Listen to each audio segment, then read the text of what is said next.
BDS அனுப்பிங்களே வணக்கம் guys. So இன்றைக்கி நான் பார்க்க போகிறோம்னு சொல்லி கேட்டிங்கன்னா 1 2 3 4 அப்படின்னு சொல்கிற மாதிரி வந்தது என்னமோ ஒரு சாங்கு தான். பட் மனசை திருடப்பட்டது பல பேருக்கு. ஸோ அப்படிப்பட்ட வந்த song come back to me, என்னிடம் திருப்பி வந்து விடு அப்படின்னு சொல்கிற வரைக்கும் அன்பான சூப்பரான டாபிக் வச்ச சாங். அட்லாஸ் சாங்கில் என்ன இருக்குது ஏது இருக்குது ஸ்பெஷலாக ஆல்ரெடி தெரியும் செம்ம வர்த்து. ஸோ வியூஸ்லாம் பிச்சுக்கிட்டு போகும்னு சொல்லிட்டு ஆல்ரெடி சொன்ன மாதிரி வியூஸ்லாம் பிச்சுக்கிட்டு தான் போயிட்டுருக்கு.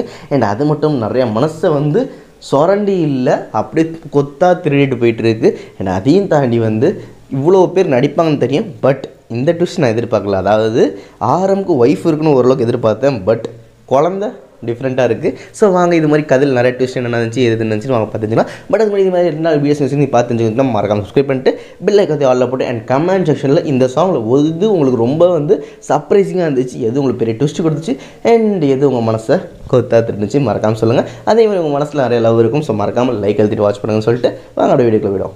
ஸோ நான் ஆல்ரெடி சொன்ன மாதிரி சாங்கில் கேஸ்டிங் நடித்தவங்க எக்கச்சக்கமான பேர். பட் பெரிய ட்விஸ்ட் எங்கன்னு கேட்டிங்கன்னா ஆரம்புக்கு ஒரு மனைவி இருக்குது அண்ட் அது மட்டும் இல்லாமல் ஒரு குழந்தையும் இருக்குது. ஸோ இதெல்லாம் பின்னாடி பார்ப்போம். பட் ஸ்டார்டிங் கேட்டிங்கன்னா சாங் சொன்ன மாதிரி ஆல்ரெடி ட்ரெய்லரில் வந்த மாதிரியே பார்த்திங்கன்னா ஒரு மெலோடியஸான டியூன் தான் போகுது. ஆரம்பமாக ஜூம் அவுட் பண்ணிட்டே வராங்க. பட் இதில் இருக்க ஒரு ட்விஸ்ட்னான்னு கேட்டிங்கன்னா ஒரு சோகமான சாங்காக இருக்குது. நான் என்னமோ ரொமான்டிக்காக இருக்கும், வேறு லெவலில் இருக்கும் அண்ட் ஒரு வைபாக இருக்கும், இல்லை ஒரு மாதிரி மனசுக்குள்ளே லவ்வை தூண்டி விடும் தெளிச்சு விடும்னு நினச்சேன்.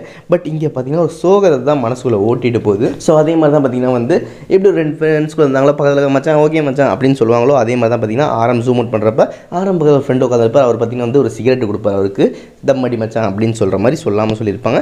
அண்ட் இந்த சைடு பார்த்திங்கன்னா 2 ஒரு கப்புள் கிஸ் பண்ணிகிட்டு இருப்பாங்க. ஸோ அந்த சாங்கில் கிஸ்ஸிங் இருக்குன்னு எதிர்பார்த்தது.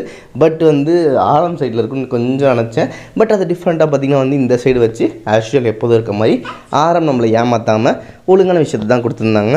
நிறைய பேர் பெருமூச்சு ஓரளவுக்கு அப்பா ஆரம் பண்ணலப்பா அப்படின்னு சந்தோஷப்படுவீங்க. பட் அதே மாதிரி தான் போயிட்டுருக்கப்போ இது மாதிரி வந்துட்டுருக்கும். நிறைய சீக்வன்ஸ் வரும் அண்ட் நிறைய சேஞ்சஸ் வரும். பட் சாங்கோட லிரிக்ஸ் எப்படி தருவாங்கன்னு பார்த்தீங்கன்னா நீ என்னிடம் திருப்பி வந்து விடு அப்படின்னு சொல்கிற மாதிரி இருக்க. பார்த்திங்கன்னா நான் எல்லா நைட்டும் ஓகே தான் இருக்கேன். இந்த 2 நைட்லாம் பார்த்திங்கன்னா நான் செம்ம ஃபைனாக வந்துட்டுருக்கேன். எனக்கு எல்லாமே ஓகே தான். இப்போ ஸ்ப்ரிங்ஸ்லாம் பார்த்திங்கன்னா எப்போ ஆக்சுவலாக எப்படி இருக்குமோ அதே மாதிரி தான் இருக்குது. ஸோ எந்த பிரச்சனையும் இல்லை. நான் அவள் கண்களில் தூங்க ஆசைப்பட்றேன். இந்த லைன்லாம் கேட்குறப்ப வேறு லெவலில் இருந்துச்சு. ஸோ செம்ம டச்சிங்காக இருந்துச்சு. கண்கள்லாம் தூங்க ஆசைப்பட்றேங்கிறப்ப.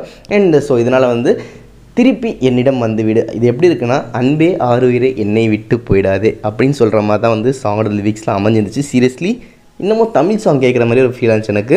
அண்ட் அடுத்தது பார்த்திங்கன்னா நீ எப்போ முன்னாடி எப்படி இருந்தியோ அதே மாதிரி உன்ட்ட நான் எந்த சேஞ்சஸும் எதிர்பார்க்கல.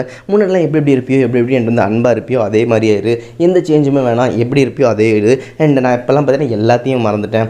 சிம்பிளாக சொல்லலாம், என்ன எந்த விஷயம் ஞாபகம் வச்சுக்கல, நடக்கிற எதையும் ஞாபகம் வச்சுக்கல, புதுசாக யோசிக்கக்கூடிய நான் ஆசைப்படுறதில்ல. சிம்பிளாக சொல்லலாம், நான் குளிக்கக்கூடிய மறந்துடுறேன், ஷவர் எடுக்கக்கூடிய மறந்துடுறேன். ஸோ என்னால் திருப்பி நீ அப்படியே கிடச்சாலே எனக்கு போதும், வேறு எனக்கு எதுவுமே வேணாம். நீ உன்ட்ட எந்த சேஞ்சஸும் பண்ணிட்டு எனக்கு திருப்பி வரணும் அவசியம் இல்லை.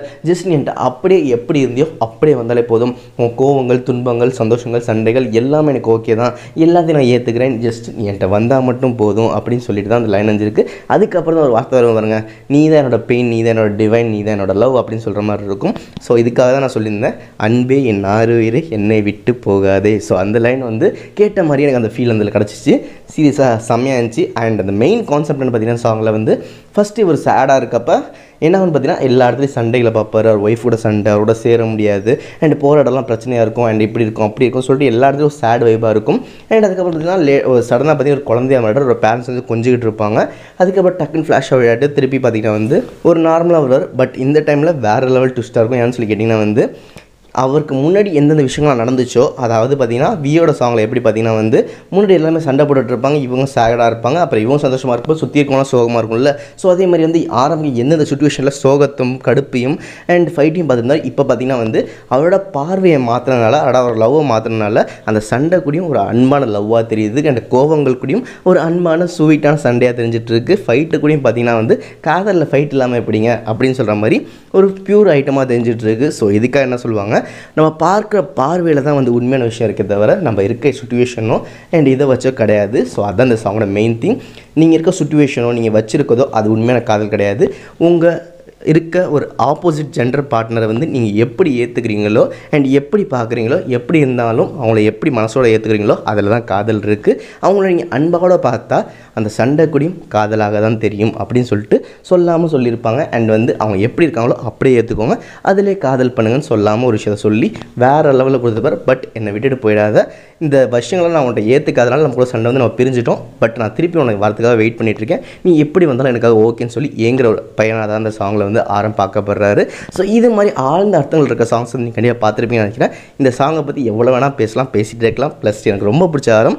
ஸோ பட் டைம் நிறையா போதான் உங்களுக்கு வந்து லவ் பண்ணுற டைம் மிஸ் ஆகிடுன்னு சொல்லிட்டு இந்த வீடியோ தடவை முடிச்சுக்கிட்டு நீங்கள் எவ்வளோ அந்த சாங் என்ன மாதிரி நிறைய லவ் பண்ணி பார்த்தீங்களா, இல்லை எப்படி பார்த்தீங்கன்னு சொல்லிட்டு மறக்காம சொல்லுன்னு சொல்லிட்டு ஷேர் பண்ணிட்டு விடைபெறுவதா. ஆஜே love you all, tata, bye by.